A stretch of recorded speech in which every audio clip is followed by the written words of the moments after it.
गरीब विधवा, 5 लेकरं तिला, घरामध्ये कुठं काम मिळेल ते काम करायची. त्या बाईने मला बोलवलं. मी म्हटलं हिच्याकडनं आपल्याला काही मिळणार नाही, चर्चचं आपल्या फार मोठं बांधकाम करायचं. मी विसरून गेलो, म्हटलं नाही जाणार तिच्याकडं. फार गरीब बाई, पण तिने मला बोलवलं आणि मग मी गेलो नाही. मग तिने कॉल केला, पाळकसाहेब तुम्हाला आज या तारखेला या म्हणून सांगितलं होतं, तुम्ही का नाही आला? म्हटलं ठीक आहे मी येतो तुझ्या घरी. तिच्या घरी गेलो आणि घरी गेल्यावर तिने मला बसवलं आणि हातामध्ये नोटांचा बंडल आणून दिला. म्हटलं तुझ्याकडे एवढे पैसे कसं काय? ते म्हटले नाही हो, माझ्या नवऱ्यानं मरण्याच्या अगोदर आमच्यासाठी एक रूम बांधून ठेवली होती. माझी लेकरं, माझी मुलं इकडं तिकडं रस्त्यावरती कुठं फिरू नये म्हणून ही रूम माझ्या लेकरांसाठी असू दे म्हटलं. आणि ती म्हटली की नाही, मला माझ्या नवऱ्याने घर दिलं, आत्ता मी भाड्याच्या घरात राहते, मला 65 रुपये भाडं मी भरते, तिथं त्या घरामध्ये मी राहते, परंतु मला देवाला देण्यासाठी काही नाही आहे, तर मी माझी रूम विकली. पाळकसाहेब, कमालीचं दारिद्र्य पण औदार्य संपन्नता विपुल होती. प्रियानो, हे चर्च आहे. या चर्चमुळे मी घडलो, या चर्चमुळे माझा विश्वास मजबूत झाला. लक्षात ठेवा, अनेक मंडळी अस्तित्वात असतील, पण खरी मंडळी ती जी मंडळी लवादिक्या, जी मंडळी या ठिकाणामध्ये मासोदिनियाची, जी मंडळी स्मरणा, आणि मी म्हणतो ते गॉड चर्च असलं पाहिजे. इतिहास बनलं पाहिजे, चर्च इतिहास बनलं पाहिजे. लक्षात घ्या, पाळक मंडळीवरती जेवढं प्रेम करतो ना, तेवढं मंडळीनं पाळकावरती प्रेम करावं, असं लिहिलंय तिथं. मी बाहेरचं नाही सांगत, वाचावर ते वचन. हा, कारण त्यांनी आपल्या शक्तीप्रमाणे व शक्ती पलीकडेही आपणहून दान दिले. काय हो, काय शब्द आहे? शक्ती नाही, आपणहून दान काय केलं? आपणहून दान दिले. सगळे बोला, आपणहून दान दिले. जोरात बोला. आपणहून दान दिले. सांगावं लागतं द्या. आणि तर काय म्हटलं त्यांनी? आपणहून दान दिले. अहो, आमच्याकडे ते ऑफरिंग जरी आलं ना, तरी कोणत्या खिशात कमीचं दान आहे ते शोधत असतो, नाही का आपण? सगळ्यात फाटकी नोट कुठली आहे, जी कुठं नाही चालत, ते देवाच्या मंदिरात चालवायचा प्रयत्न करतो. तुमचं जीवन नाही फाटकं बनलं तर याद राखा. आणि मी म्हणतो हे असले फाटके ख्रिस्ती उपयोगाचे पण नाहीत, नाही का? तुमचा देव काही भिकारी नाही, तुमचा देव हा श्रीमंत देव आहे. या देवाला देताना बेस्ट मधलं बेस्ट दिलं पाहिजे. आणि ते स्वतःहून, बरं का, स्वतःहून. ज्या मंडळीला पाळकाला फोर्स करावा लागतो द्या म्हणून, ती मंडळीच नाही आहे, ते चर्च नाही, ते उगाच लोक एकत्र येतात. आणि काय चॅलेंज आहे, काय तुमचा विश्वास आहे? मुळामध्ये तुमचा देवावरचा विश्वास आणि प्रभूचं कार्य किंवा तुमच्या जीवनामध्ये अद्भुती घडणार कशी काय? आणि देवाकडे देवा असा चमत्कार कर. कसा करू? मोठा होण्यासाठी नीट नोटा तर द्या ना, टाकायची चिल्लर, मोठा चमत्कार. जितका मोठा चमत्कार, लक्षात ठेवा, तुम्हाला मी ज्या देवाविषयी सांगतो ना, तो देव तुम्हाला फुकट काहीच देणार नाही. अहो, फुकट एदेन बाग दिली ती टिकून ठेवली नाही, एका फळात घालून बसला. आणि देवा आता तुम्हाला सगळं फुकट दिलं, अपेक्षा कशी करा? पुत्र दिला क्रुसावरती फुकट, पण आता मंडळी म्हणून तुम्हाला अस्तित्व तुमचं दाखवत असताना तुम्हाला तुमचं काहीतरी दाखवावं लागणार आहे. मला तुमचं काही घ्यायचं नाही, आणि तुमचं घेण्यासाठी मी आलो नाही, पण तुमच्या चर्चला श्रीमंत करण्यासाठी देवाचं वचन घेऊन आलेलो आहे. देवाची कृपा तुमच्या चर्चवरती व्हायला पाहिजे. देवाची कृपा तुमच्यावरती. मासोदिनिया या ठिकाणचं जे चर्च आहे, या मंडळीमध्ये काय होतं की ते स्वतःहून, कसं स्वतःहून, लक्षात ठेवा, काही लोक ऑफरिंग संपण्याची वाट बघतात आणि काही एवढे हुशार असतात ना, ऑफरिंग जर आलं हळूच उगाच कुठेतरी बाहेर कल्टी मारायची. तसे बी बहादर आहे ते. आणि काही लोक तरी एवढे हुशार आहेत ना, त्यालाच हात लावतात, असं असं करतात. आणि काही लोक असं, देवा माफ कर, मी तुला. आणि आमची त्या तसल्या तर प्रार्थना करणाऱ्या लोकांना तर बसूच देऊ नका चर्च. जे दिलं त्यांना आशीर्वादित कर, नाही दिलं त्याला कसले रे आशीर्वाद द्या, म्हणजे तुम्हास दिले जाईल. आणि देव काय तुमच्या सांगण्यावरून आशीर्वादित करणार आहे? आशीर्वाद तुम्ही नसताना दिल्यावर आशीर्वादित होणार आहात. तुम्ही कशाला बोलवलं नाही तरी चालेल, पण दान काय तर जावंच लागेल ना मला तुम्हाला. शिकवलं तर तुम्हाला लागेलच ना. इथं येऊन नुसतं गाणं म्हणजे मंडळी नाही आहे. इथं येऊन नुसतं अटेंड करणं म्हणजे चर्च नाही आहे. चर्च म्हणजे नेमकं काय? या मासोदनीच्या चर्चचं वैशिष्ट्य काय? त्या ज्या मंडळीचं तुम्ही शिक्षण, स्मरणा हे चर्च आहे, मासोदनी हे चर्च आहे, आणि गॉड्स चर्च हे देखील एक चर्च आहे. आता तिन्ही चर्चची तुलना करायची. आता तुमच्या चर्चमध्ये या चर्चमधलं कमीपण काय असेल? तो म्हटला मंडळी स्वतः येऊन विचारत होती, आम्हाला देण्यासाठी सहाय्यक. असं लिहिले, काय लिहिले बरं? शब्द वाचा, तुम्हाला ऐकायला येऊ द्या. हा. कारण त्यांनी आपल्या शक्तीप्रमाणे व शक्ती पलीकडेही आपणहून दान दिले अशी मी साक्ष देतो. त्यांनी आम्हाजवळ आग्रहपूर्वक काय हो?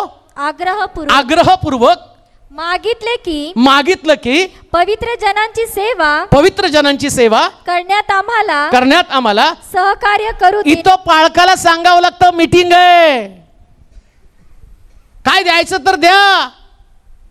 आणि इथं मासोदण्याची मंडळी मीटिंग आहे तर पाळकाल, अहो काहीतरी आम्हाला द्या, खुर्चीचा भार द्या, साऊंड सिस्टमचा भार द्या, हॉलचं भाडं देण्याचा भार द्या. इकडं मंडळीची स्पर्धा लागली, ईर्ष्या लागली, आम्ही त्याच्यामध्ये सहभागी व्हा. धन्य ते चर्च.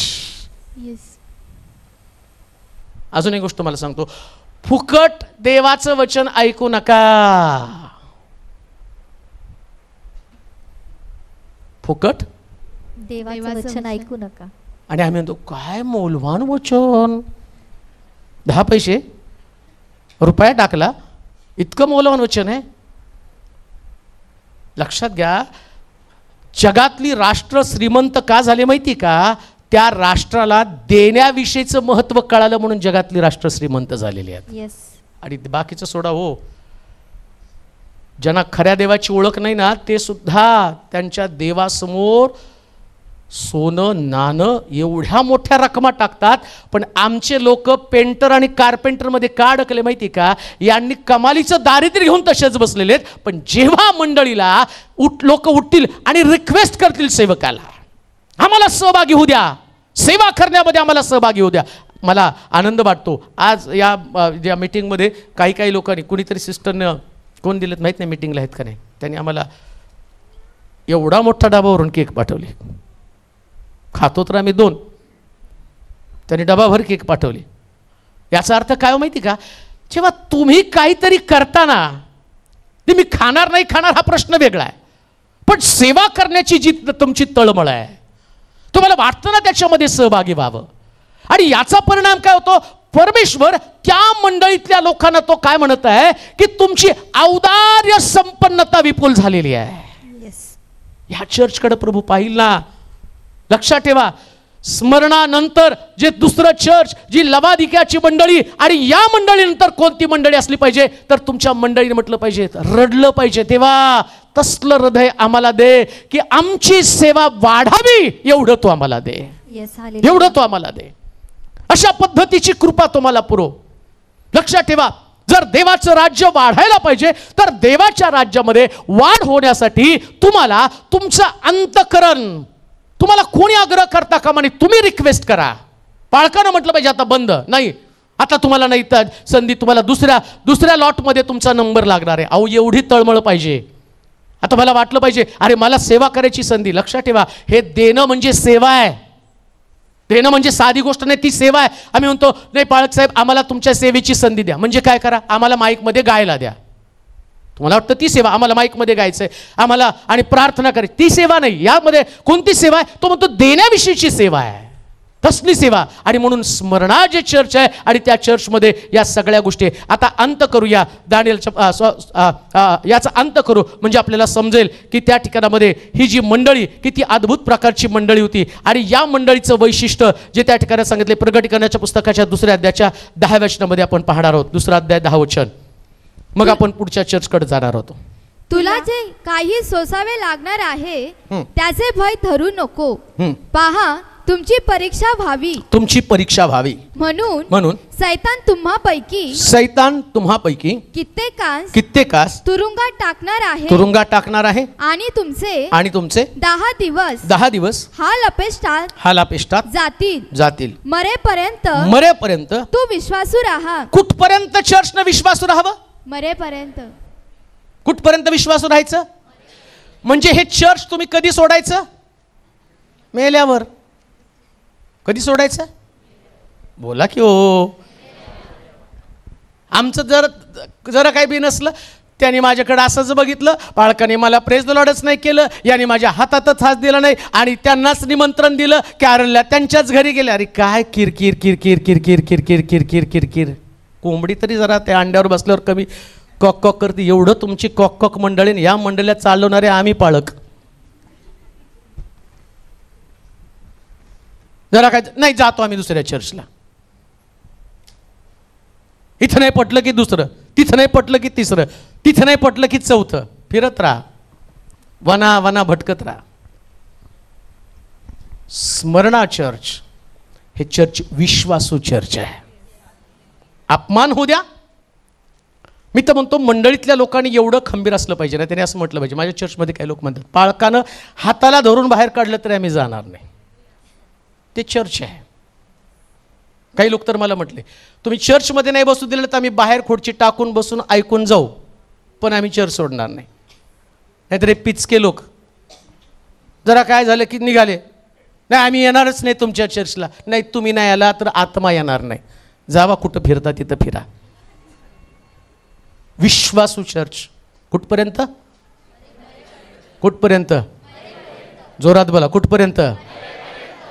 आता लिहून ठेवा घरी जाऊन.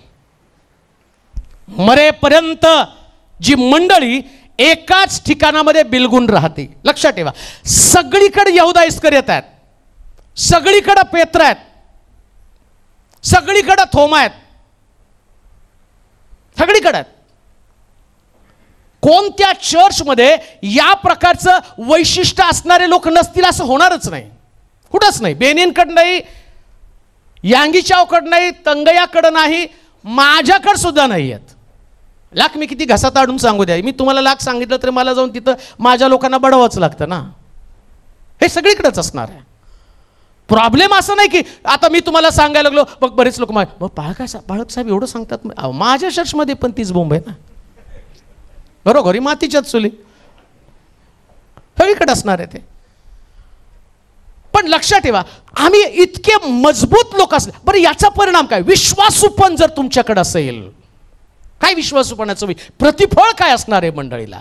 बघा बरं का, आता जे क्लायमॅक्स असणार आहे परगमच्या मंडळीला देवानं दिलेला जो आशीर्वाद आहे, तो आशीर्वाद त्या लोकांना मिळणार आहे जे मरेपर्यंत विश्वासू राहतात. मरेपर्यंत. कोणाचाच काही विचार करू नका. तुमची जागा, त्या जागेवरती यायचं आणि तुमचं काम करून जायचं. आमेन म्हणाल का? गाणाऱ्याने गायचं, वाजवणाऱ्याने वाजवायचं, लिडिंग करणाऱ्याने लिडिंग करायचं, साक्ष देणाऱ्याने साक्ष द्यायची, साक्ष घेणाऱ्या लोकांनी साक्ष घ्यायची. आता खाली बसणारे लोक तिथं येशूला नावं ठेवतात, तुम्हाला ठेवणार नाही का? आणि आमच्याकडे काय असतं, एवढं करून सुद्धा लोक आम्हाला नावच ठेवतात. हा बंदच करतो बघा आम्ही. नाही हो, ती जागा तोपर्यंत सोडू नका जोपर्यंत देव तुम्हाला मारत नाही. आमेन म्हणाल का? आमेन. मारलं पाहिजे देवाला. देवाला माहिती, मला तुला इथून काढायचं ना, मग मारून टाक. याच नगर शहरामध्ये मला आठवतं एक पाळक होते, मी नाही नाव सांगत. त्यांची स्टोरी मी ऐकली ज्यावेळेस मी नुकता तारणामध्ये आलो. एका मंडळीमध्ये ते काम करत होते आणि मग ते पाळक वयस्कर झाले. मग काही लोक आले आणि ते म्हटले, पाळक साहेब आता तुम्ही म्हातारे झाले, आता तुम्ही चर्च चालवू नका. खूप रडले. म्हटले नाही, मी प्रभूशी करार केलेला आहे, मरेपर्यंत ही जागा मी सोडणार नाही, देवाने मला मारूनच या ठिकाणातनं काढावं. आणि ते खूप रडले, खूप रडले. आणि मग मंडळी पण शांत झाली. एक दिवशी पुलपिटवर प्रीचिंग करता करता त्यांना मृत्यू आला, पण त्यांनी जागा सोडली नाही. असं असतं सेवा. सेवा करताना भावुक होऊन सेवा करू नका, विश्वासामध्ये मजबूत राहून सेवा करा. मजबूत राहा. भावुक होऊन कोणतेच निर्णय घेऊ नका. तुमच्या भावना तुम्हाला नाशाकडे घेऊन जातील. पण जेव्हा तुम्ही इमोशनवरती विजय मिळवाल, इमोशनवरती कंट्रोल करा स्वतःला. जेव्हा तुम्ही कंट्रोल कराल, विश्वासामध्ये टिकून राहाल, मजबूतीने सेवा कराल, आता त्याचं प्रतिफळ काय? वाचा बरं त्या ठिकाणामध्ये 2 गोष्टी, 2 आशीर्वाद त्या ठिकाणात सांगितले. मरेपर्यंत विश्वासू राहणारं चर्च, कधीच विश्वास सोडू नको. हा, काय म्हटलंय वाचा. जो विजय मिळवितो, म्हणजे भावनेवरती जो विजय मिळवतो त्याची साक्ष काय की कसल्याही प्रसंगामध्ये, कितीही त्रासामध्ये ते लोक देवानं दिलेली सेवा सोडत नाही. त्यांना 2 गोष्टी मिळणार आहे. काय हो? त्याला दुसऱ्या मरणाची बाधा होणारच नाही. दुसऱ्या मरणाची बाधा. आता दुसरं मरण प्रगटीकरण 20 अध्याय 12 ते 15 वचन वाचा. हा, दुसरा प्रगटीकरणाचं पुस्तक, दुसरं मरण 20 अध्याय 12 ते 15 वचन पटकन वाचा. दुसरं मरण सापडते का? प्रगटीकरण जुन्या करात का नव्या करात? त्याचे डोळे अग्नीच्या ज्वालेसारखे, अग्नीच्या ज्वालेसारखे आहेत व त्याच्या डोक्यावर पुष्कळ मुकुट आहेत. त्याच्यावर एक नाव लिहिलेलं आहे. ते त्याच्या वाचून कोणालाही कळत नाही. रक्तात बुचकळलेले वस्त्र त्याने अंगावर घेतले आणि देवाचा शब्द हे नाव त्याला देण्यात आले होते. स्वर्गातील सैन्य पांढऱ्या घोड्यावरती बसून पांढरी व शुभ्र अशी तागाची तलम वस्त्र अंगावर घालून त्याच्या मागे चालत होते. त्याने राष्ट्रास मारावे म्हणून त्याच्या तोंडातून तीक्ष्ण धारेची तलवार निघते. तो त्यावर लोखंडी दंडाने अधिकार गाजवील आणि सर्व समर्थ देव याचा तीव्र क्रोधरूपी द्राक्षरसाचे कुंड तो तुडवितो. त्याच्या वस्त्रावर व त्याच्या मांडीवर हे नाव लिहिले आहे. नंतर मी एका देवदूतास सूर्यात उभे राहिलेले मी पाहिले. तो अंतराळातील मध्यभागी उडणाऱ्या सर्व पाखरास उच्चवाणीने म्हणाला, या देवाच्या मोठ्या जेवणावळी साठी एकत्र व्हा. राजाचे मांस 20 अध्याय 12 पासून वाचलं का? प्रगटीकरण 20 14 वाचा आता. तेव्हा 12 वचन वाचा आता. 12. तेव्हा मग मृत झालेल्या लहान थोरांना मी राजा सणापुढे उभे राहिलेले पाहिले. त्यावेळी पुस्तके उघडली गेली. तेव्हा दुसरे एक पुस्तक उघडले गेले. ते जीवनाचे होते आणि त्या पुस्तकामध्ये जे लिहिले होते त्यावरून मृतांचा न्याय ज्याच्या त्याच्या कृत्याप्रमाणे ठरविण्यात आला. तेव्हा समुद्रानं आपल्यामधील मृत मनुष्यास बाहेर सोडलं. मृत्यू व अधोलोक यांनी आपल्यातील मृतास बाहेर सोडले. आणि त्यांचा पाहता शब्द वाचा. आणि त्यांच्या कृत्याप्रमाणे प्रत्येकाचा न्याय ठरण्यात आला. तेव्हा मरण व अधोलोक ही अग्नीच्या सरोवरात टाकली गेली. अग्नीचे सरोवर हे दुसरे मरण होय. आता ज्याच्या त्याच्या कृत्याप्रमाणे न्याय होणार. आणि स्मरणा या ठिकाणच्या चर्चला तो काय म्हणतो? तुला दुसऱ्या मरणाची बाधा येणार नाही. आणि दुसऱ्या मरणाची बाधा म्हणजे अग्नीचं सरोवर, म्हणजे नरक. बघा बरं का. आता एकच चर्च, ज्या चर्चला तो गॅरंटी देतो की तुम्ही सगळे स्वर्गामध्ये जाणार आहे. आणि ते चर्च कोणतं? स्मरणा चर्च. अग्नीचं सरोवर तुला मिळणार नाही, म्हणजे नरक नाही मिळणार. जगातलं प्रत्येक चर्च रविवारी एकत्र येतं कशासाठी? सगळ्याला स्वर्गात जायचं आहे. पण स्वर्गाचं राज्य तुमच्या कृत्यावरती अवलंबून आहे. तुम्ही काय कृत्य करता या कृत्यावरती तुम्हाला स्वर्ग मिळणार आहे. आणि स्वर्ग मिळण्यासाठी यांचं कृत्य कोणतं? स्मरणा चर्च. स्मरणा चर्चचं शिक्षण आम्ही घेत आहोत. यांना काय म्हटलं? तुम्हाला अधोलोकामध्ये किंवा तुम्हाला दुसरं मरण नाही. मग मंडळीतल्या प्रत्येक व्यक्तीनं जर स्वर्गामध्ये जायला पाहिजे, दुसरं मरण अग्नीचं सरोवर त्यांना मिळलं नाही पाहिजे, तर तुमचं कृत्य कोणतं? विश्वासू पण मरेपर्यंत विश्वासू राहणं. ज्या चर्चमध्ये मरेपर्यंत विश्वासू राहणारे लोक नाही, तुम्ही कशी काय अपेक्षा करता तुम्ही स्वर्गामध्ये जाणार आहे? कसं काय? आणि अजून एक गोष्ट तुम्हाला सांगतो, इथं तुम्ही चर्च बदलाल, स्वर्गात कुठं 2 स्वर्ग आहे? अजून 3-4 स्वर्ग नाही. हा स्वर्ग नाही पटला मला, दुसरा ईश्वर नाही, जरा दुसरा स्वर्ग तयार कर. तुझ्या बापाची पेंड आहे तिथं, तुला दुसरा स्वर्ग. तुला इथं नाही बदलता आलं, तू बदलायच्या ऐवजी तू चर्च बदललं, आणि स्वर्गामध्ये तू म्हणतो स्वर्ग बदल. अहो, तुम्हाला बदलायची सवय लागली म्हणून तुम्ही सारखं बदलत राहता. आणि देवाला न बदलणारे लोक आवडतात. Yes, hallelujah. कारण आमचा देव हा कधी न बदलणारा देव आहे. आमेन म्हणाल का? कधी न बदलणारा. आणि म्हणून या चर्चला दुसऱ्या मरणाची बाधा होणार नाही. कोणतं चर्च? जे विश्वासू चर्च आहे. स्मरणा चर्च विश्वासू चर्च आहे. आणि मी म्हणेल गॉड चर्चने म्हटलं पाहिजे, आम्ही विश्वासू आहोत प्रभू, आम्ही शेवटपर्यंत तुला बिलगून राहणार आहोत. देवबाप तुम्हाला आशीर्वाद देव. आपण एक ब्रेक घेऊ आणि त्यानंतर मग पुन्हा तिसऱ्या मंडळीकडे जाणार आहोत. पहिल्या चर्चमध्ये एफिसची मंडळी, पहिल्या प्रीतीचा अभाव असणारं चर्च, स्मरणा चर्च. हे स्मरणा चर्च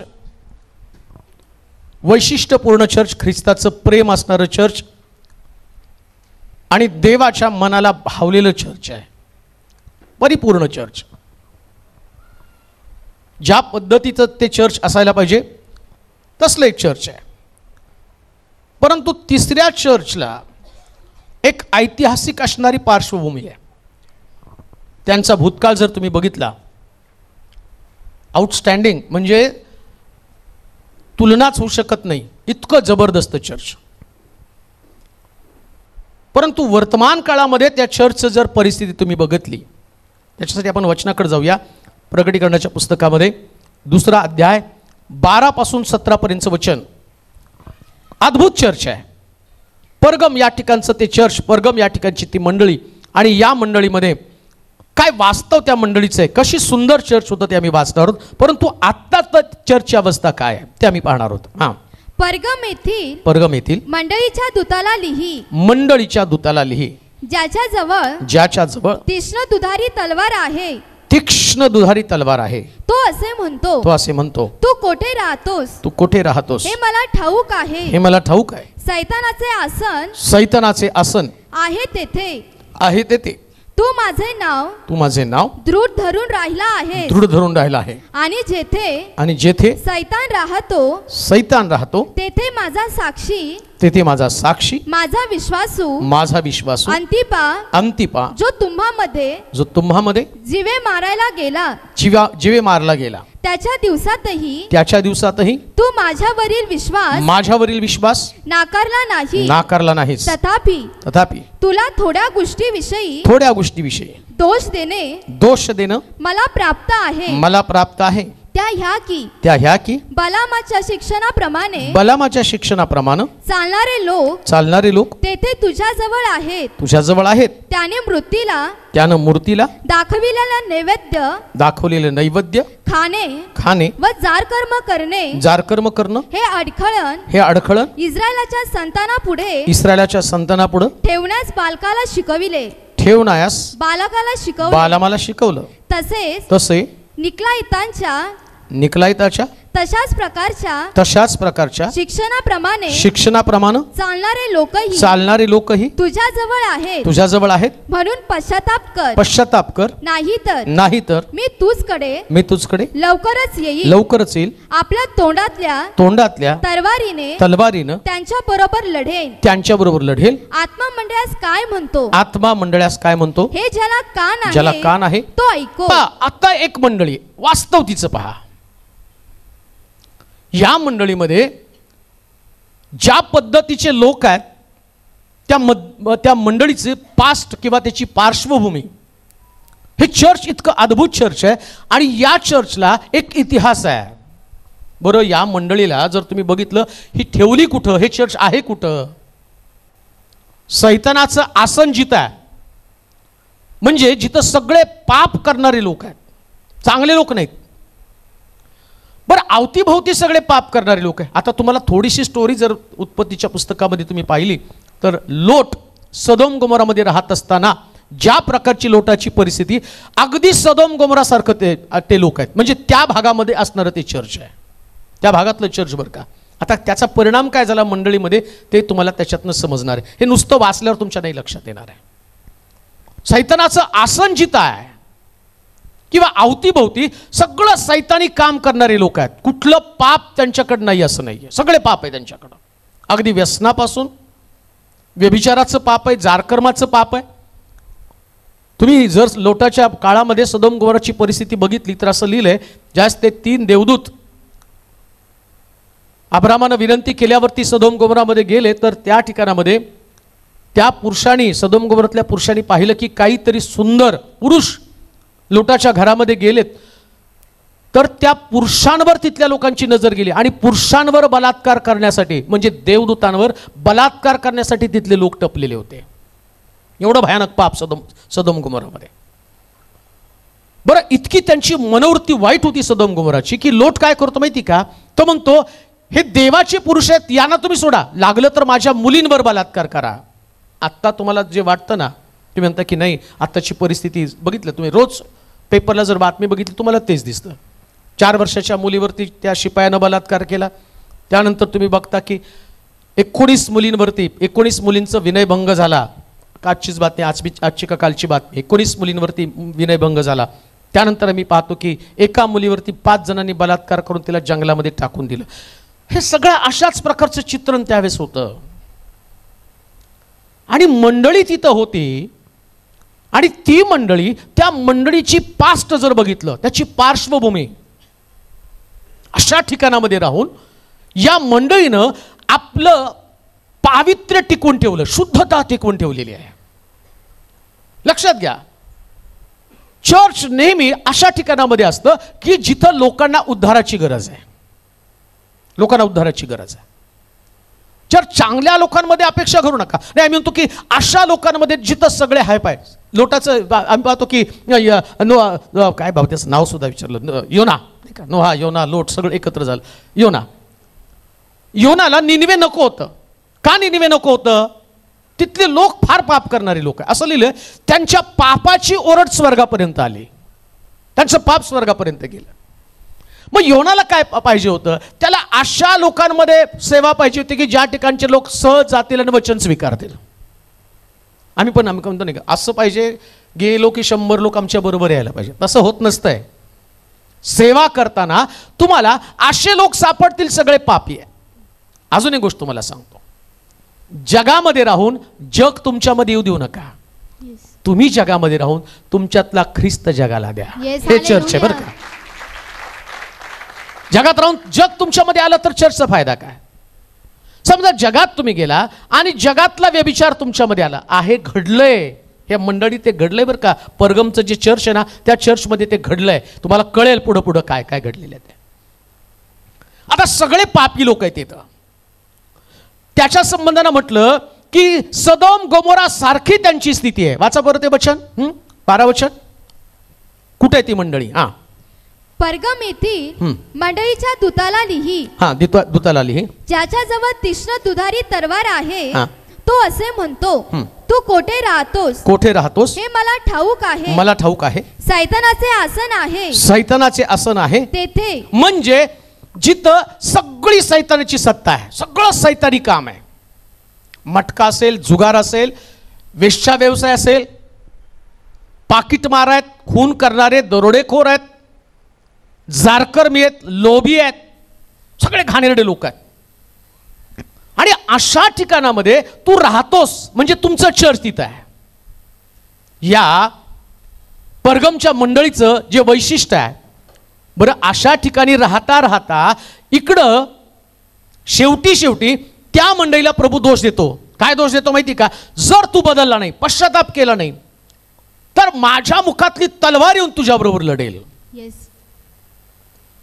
दुसऱ्या मंडळीत तर आम्ही पाहिलं, प्रभूने एवढी त्यांची पाठ थोपटली, स्मुर्णा या ठिकाणच्या मंडळीचं एवढं कौतुक केलं.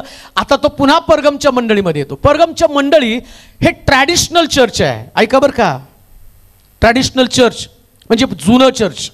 आता कुठल्या चर्चवरती मी टीका करत नाही, परंतु जे बायबलमध्ये दिलं ते मी तुम्हाला सांगत आहे. काय त्यांचा इतिहास आहे? त्यांच्या इतिहासामध्ये अंतिया नावाचा एक सेवक, एक सुवार्तिक, वाचला का तिथं काय म्हटलंय? अशा ठिकाणात तो राहतो. अंतिया मारला गेला. तथापि थोड्या गोष्टीविषयी दोष देणे मला प्राप्त आहे. नाही, अंतिया मारला गेला. 13 पासून तू कोठे राहतोस हे मला ठाऊक आहे. सैतानाचे आसन आहे तेथे तू माझे नाव दृढ धरून राहिला. आणि जेथे सैतान राहतो तेथे माझा साक्षी माझा विश्वासू अंतिपा जो तुम्हामध्ये जीवे मारला गेला. या मंडळीचं भूषण काय माहिती का? ही मंडळी काय म्हणती? आम्ही जिथं राहतो तिथं आमचा विश्वास आम्ही दृढ धरून ठेवला. पापी लोक होते अवतीभोवती, सैतानाचं राज्य असणाऱ्या लोकांमध्ये आमच्या मंडळीची स्थापना झाली. चर्च साधा नाही चर्च आहे हे. चर्च ही परगम या ठिकाणची मंडळी जी आहे ना, या मंडळीला जर तुम्ही बघितलं तर जिथं सैतानाची सत्ता आहे त्या ठिकाणात ही मंडळी राहिली, टिकली. बरं, नुसती टिकली नाही बरं का, या मंडळीनं केलेला त्याग, तिथला जो सेवक आहे त्या सेवकाचं नाव, आणि त्याला म्हटलं अंतिपा नावाचा सेवक रक्त साक्षी झाला. ईर्ष्या आहे बरं का त्या मंडळीमध्ये. देवाच्या वचनाची घोषणा करताना त्या लोकांना ते डगमगले नाहीत. या लोकांमध्ये जर तुम्ही बघितलं तर एक आग आहे, काही पण करून लोकांचं तारण व्हायला पाहिजे. परगमच्या मंडळीचं वैशिष्ट्य काय माहिती का? हे लोक मरायला तयार आहेत पण लोकांचं तारण झालं पाहिजे. अजून एक गोष्ट तुम्हाला सांगतो, जगामध्ये जन्माला आलेला प्रत्येक व्यक्ती हा मरणारच आहे. आजारपणाने मराल, अपघातानं मराल, वय झाल्यावरती तुम्ही मराल, किंवा काहीतरी अकस्मात कारणानं तुमचा मृत्यू येणार आहे. हे तितकं सत्यच आहे. सगळे मरणार आहेत. आणि शास्त्रामध्ये काय लिहिलं? पशु मरतो, प्राणी मरतो, वनस्पती मरती, माणसं मरतात, परंतु धार्मिकही मरतो आणि पापी पण मरतो, आणि सगळ्याचं मरण सारखंच आहे. पण बायबलमध्ये एक गोष्ट लिहिली, लिहून ठेव, ख्रिस्तामध्ये मरणारे ते धन्य. मृत्यू यावा. परगमच्या मंडळीचं वैशिष्ट्य काय माहिती का? या मंडळीमध्ये सेवेची आग अशी पेटलेली होती. ते जगण्याचा विचार करत नव्हते, लोकांना जगवण्याचा विचार करतो, त्यांना ख्रिस्त दाखवण्याचा विचार करतो. ते प्रियांनो, कशासाठी जगता? परगम चर्च बना. या चर्चमध्ये जो अंतिपा आहे, हा अंतिपा रक्तसाक्षी बनला. ख्रिस्तासाठी दुःख त्यानं सहन केलेलं आहे. अहो, स्वतःसाठी दुःख सहन करण्यामध्ये काय मजा आहे? परिवारासाठी मरण्यामध्ये काय मजा आहे? ख्रिस्त कुर्बान झाला अख्ख्या जगासाठी, ख्रिस्त मारला गेला अख्ख्या जगासाठी. तुम्ही तर जीवनाचा जगण्याचा विचार करत आहात. पण परगमचं चर्च आहे ना, ह्या चर्चमध्ये लोकांमध्ये एवढी आग होती, एवढी आग, एवढी आग, एवढ्या सगळ्या लोकांमध्ये असं लिहिलंय, अंतिपा मरण पावला पण तुम्ही विश्वास नाही तोडला. एक गोष्ट ध्यानात ठेवा बरं का, शास्त्रामध्ये काही गोष्टी जर तुम्ही त्याची सांगड घालना तर हे परगमचं चर्च किती अद्भुत चर्च आहे ते मी तुम्हाला सांगणार आहे. मला वाटतं थोडंसं दानिएलच्या पुस्तकामध्ये जाऊ द्या. दानिएलचं पुस्तक 3रा अध्याय आणि 14 पासून 22 पर्यंतची वचनं वाचा. दानिएलचं पुस्तक 3रा अध्याय 14 ते 22 पर्यंतची वचनं. दानिएलचं पुस्तक 3रा अध्याय. मोबाईल कोणाचा चालू जरा बंद करा. 3रा अध्याय वाचा 14 पासून. नबुकद्रेस त्यास म्हणाला, अरे शद्रका मेशका अबेदनगो, तुम्ही माझ्या देवाची उपासना करीत नाही, माझ्या देवाची उपासना करीत नाही, व मी स्थापिलेल्या स्वर्ण मूर्तीची पूजा करत नाही, असे तुम्ही मुद्दाम करता का? आता शिंग, बासरी, सितार, सांगरी, वीणा, पुंगी वगैरे वाद्याचे ध्वनी ऐकतात का? मी केलेल्या मूर्ती पुढे तुम्ही साष्टांग दंडवत घालताल तर बरे, नाही तर घातले तर तुम्हास धगधगीत अग्नीच्या भट्टीत ताबडतोब टाकण्यात येईल टाकण्यात येईल. माझ्या हातातून तुम्हास सोडविलेले सोडव. असा कोणता देव आहे? सोडवेल असा कोणता देव आहे? शद्रक मेशक व अबेदनगो यांनी राजास उत्तर केले. यांनी राजास उत्तर दिलं की महाराज या बाबतीत आपणाला उत्तर देण्याचे आमचे प्रयोजन दिसत नाही. ज्या देवाची आम्ही उपासना करतो, ज्या देवाची आम्ही भक्ती करतो, उपासना करतो, तो आम्हा धगधगीत अग्नीच्या भट्टीत तो आम्हाला भट्टीतनं सोडवेल. समर्थ आहे. महाराज तो आम्हास आपल्या हातून सोडविल. ते कसे पण असो, पण महाराज हे आम्हास पक्के समजा की आम्ही आपल्या देवतांची उपासना करणार नाही आणि आपण स्थापिलेल्या सुवर्णमूर्तीला दंडवत घालणार नाही. हे ऐकून नबुकदनेसर संतपला. शद्रक मेशक व अबेदनगो यांच्या संबंधाने त्याची मुद्रा पालटली आणि त्याने आज्ञा केली की भट्टीत नेहमीपेक्षा 7 पट तप्त करा. तुम्हाला का वाचायला होतं माहिती का? त्या चर्च मधलं आणि विश्वासणारे त्या काळातले हे जे चर्च आहे, ज्या परगम या ठिकाणचं चर्च किती स्टँडर्ड चर्च होतं, पण त्याचं कसं पतन झालं हे अभ्यासणं फार गरजेचं आहे. शद्रक मेशक अबेदनगो यांच्या संबंधानं म्हटलं की ज्यावेळेस ते प्रभूची सेवा करत आहेत आणि ती सेवा करत असताना त्यांच्या समोर मूर्ती स्थापन केली. आता परगम या ठिकाणचं चर्च आत्मिक फार स्टँडर्ड चर्च आहे, एकदम हाय लेवलचं चर्च आहे. इथं ज्यावेळेस अंतिपाला हा समय आला की त्याला मारण्याचा समय आला, त्यावेळेस तो मारला गेला. पण शद्रक मेशक या लोकांना, अबेदनगो या तिघांना मारण्याचा समय आला, त्यावेळेस देवाने त्यांना वाचवलं आणि लोकांनी विश्वास ठेवला.